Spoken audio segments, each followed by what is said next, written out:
Use a tiny flathead screwdriver and insert it into the hubcap gap and gently pry the cap out from its hub.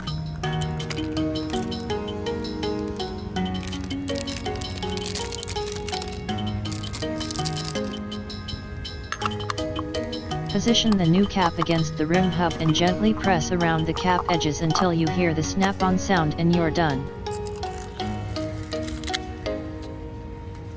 If you have gotten yourself the low-quality aftermarket cap which discolored after some time, it's time to replace them with these high-quality OEM caps which is more robust and long-lasting.